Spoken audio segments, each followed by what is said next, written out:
Alright, welcome back everyone. Scarland here, bringing you a new Magic Legends video. And today we're going to have a discussion and I'm going to provide you guys with some factual information that they have released. Now, right up front, of course, Game Informer has the exclusive media opportunity for this, and I'm sure as we get closer and closer to release, you'll see more and more media outlets covering it. But let's just go over some basic information and then have some discussion. I don't know how long the video is going to be. I'm sure this is going to be a part one of a few. We have some information out there, but not a whole lot. Cryptic Studios made the official press release back in 2017.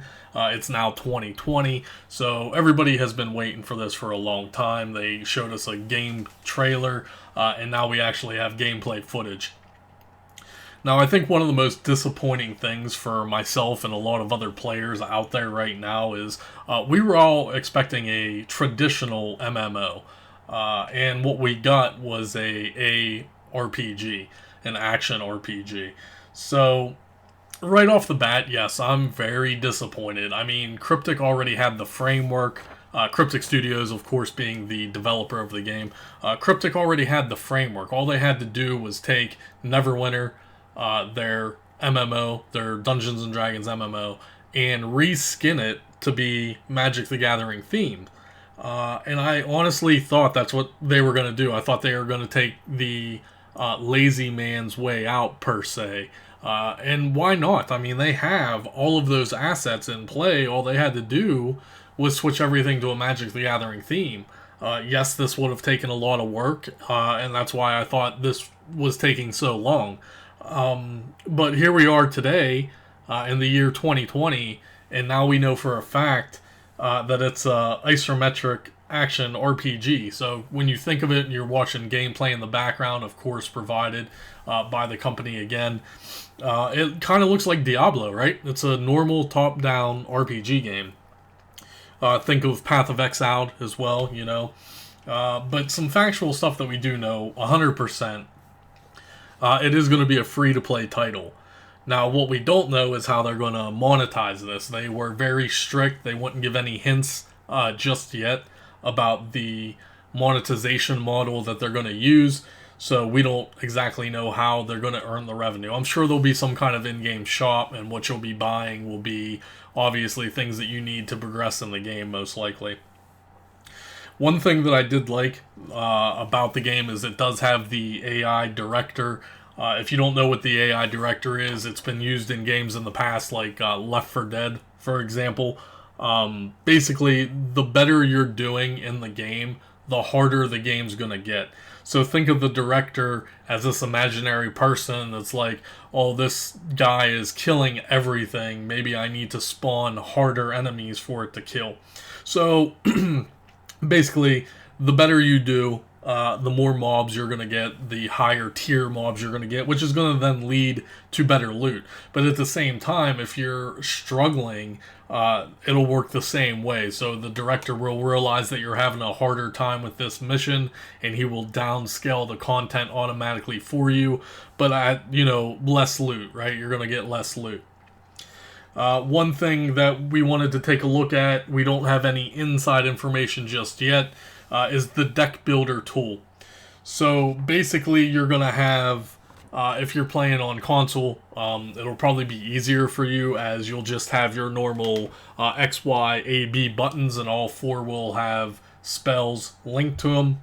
So the deck builder is basically going to let you put actual Magic cards into your deck, and then you're going to use those spells. Those are your main spells. One other thing to note is that the loot in the game, you're mainly going to be getting shards of cards. And you're going to take those shards and you're going to use X amount to rank up the current, cards that you have, thus leading you with, stronger spells, stronger abilities, things like that. Now, I kind of like the deck builder, to a degree. It's interesting how they do it, but at the same time, I kind of have mixed feelings. So basically, you can only have 4 spells at one time. However, you can have 12 cards in your deck. Now, these cards are going to be replaced as you go on. So say you have Fireball is bound to your Y ability. Once you use the Fireball, that's going to go away, right? But then another card out of your deck is going to replace that. So it's a rotation of spells. I just don't like how they kind of set it up. I rather just have static spells that are at my disposal when I want to use them. Like, this is going to make making spell rotations 1,000 times harder, if possible at all, because you're going to be drawing random cards out of your deck to use. Remember, you can have 12 cards in your deck, but you only have 4 at your disposal at one time until you use it. Another thing that I didn't really like, unfortunately, is how they did the mana system. So, from what I can see, you just have a mana pool, period. Now, when you think of Magic the Gathering, there's obviously 5 colors as well as artifacts. You know, you have colorless mana, and you have 5 colors of mana.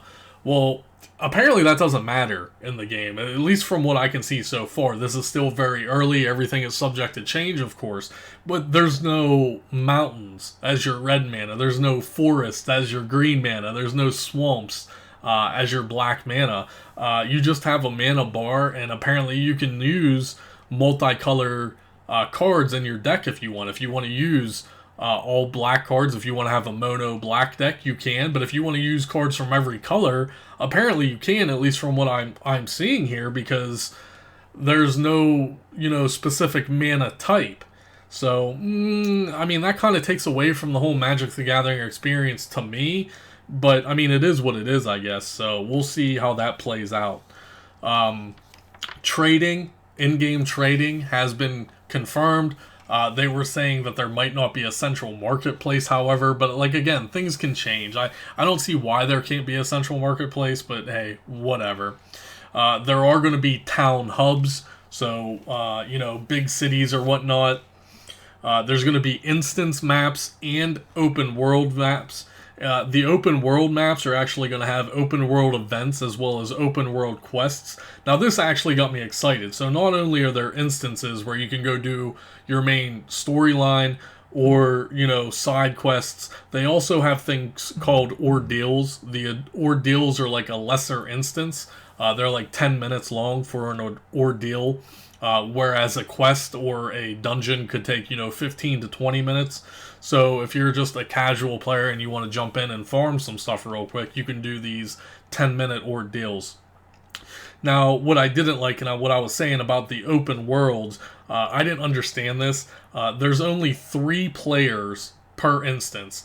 So if you're in a huge open world map, there's only going to be 2 other players and yourself. To me, this just ruins the social aspect of the game, and this is why this isn't considered an MMO at this point, which sucks. I mean, basically you're going to be playing this game with your friends. You're not really going to make too many friends playing this game because, yeah, there is open worlds, but there's only 2 other peoples in your instance.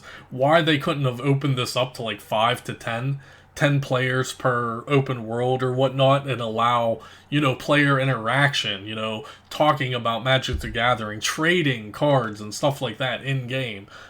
They just totally lost that experience. Hopefully they change this. Hopefully they increase the instance amount because, I mean, the reason they gave is they didn't want people rushing open world content and just slaughtering everything. But I mean, that's why you have the AI director, right? If you have 10 players in an open world, they're doing an open world event and they're demolishing it, well, the AI director should kick in and be like, wait a second, these guys are higher tiered players, there's 10 players in the instance, I need to spawn epic mobs or harder mobs, that's the whole point of having an AI director.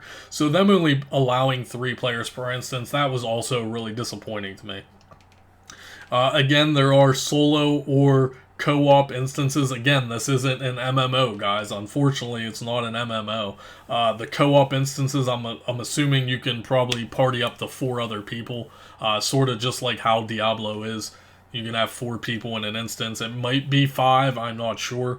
Dungeons, quests, etc. You can do everything co-op, and they also have a difficulty level as well, which hasn't really been released yet, but apparently there'll be like a difficulty setting where if you want to go into an easy dungeon, you can. If you want to go into a hard dungeon, you can. If you want to set the difficulty level, you can. Plus, it all relies, again, on that AI director. So There is a main quest line in the game that's going to be the introduction to the overall lore of Magic the Gathering and what they're going to do with this game. PvP, I know a lot of people are big PvP fans. PvP is confirmed. Currently, it's only 1v1. 1v1, so yeah. Hopefully that does increase to maybe like 3v3, maybe 5v5, maybe 10v10 down the road, have some big battles and stuff. But at least they are working on PvP in the background, I guess, so you'll be able to do 1v1, and hopefully they can, work on that and get it going. Another thing to mention is we talked about the deck, right? So you have all your spells that you're finding via in the game by getting cards. But you also have classes. I'm not exactly sure how many classes the game is going to launch with. I'm guessing 5. Currently, as of filming this video, they've already teased 2 of the classes. I'm thinking there's going to be 5 total. But the class is totally different than the deck. So every class is going to have their own set abilities as well, and then you can build a deck around that class. So the class being as in the planeswalkers that you will choose. So I'm guessing there's going to be 5 planeswalkers, 5 classes at the launch of the game. And like I said, I'll have guides and everything on that when that stuff launches. Hopefully open beta is going to be starting here probably in the second quarter, so probably around springtime. We still have no confirmation.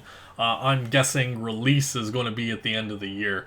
Maybe fall, end of fall, beginning of winter. That would be a good marketing strategy for the company. The new Xbox comes out this year as well as the new PlayStation 5. You want to launch a major game like this alongside those consoles to get maximum eyes on your product, maximum exposure. That would be the smartest marketing logical thing that they can do. However, who freaking knows? This game might not even come out until next year. We don't know. So, beta is coming. You can sign up for beta.